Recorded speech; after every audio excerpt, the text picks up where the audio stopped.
Pemirsa, pasca banjir bandang yang merusak 10 hektar lahan sawah Sabtu lalu, warga Kelurahan Lubuk Tanjung, Kecamatan Lubuk Linggau Barat 1 bergotong royong membangun jembatan yang sempat putus tersebut. Banjir bandang yang terjadi secara tiba-tiba membuat petani di Kelurahan Lubuk Tanjung bersedih. Bukan hanya persawahan saja yang hancur akibat terjangan banjir bandang tersebut, tetapi akses jembatan yang dilalui warga menuju persawahan di kebun hancur akibat derasnya terjangan banjir bandang.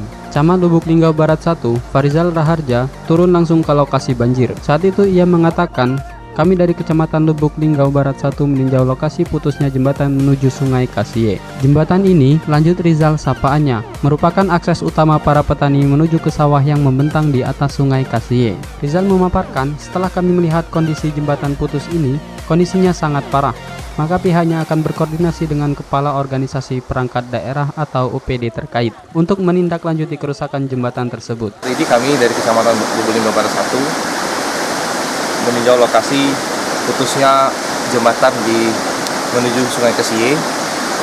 Jembatan ini merupakan akses utama para petani untuk ke Sungai Kasie. Jadi setelah kami melihat kondisi jembatan ini yang putus dan cukup parah, maka kami akan berkoordinasi ke OPD terkait untuk segera menindaklanjuti.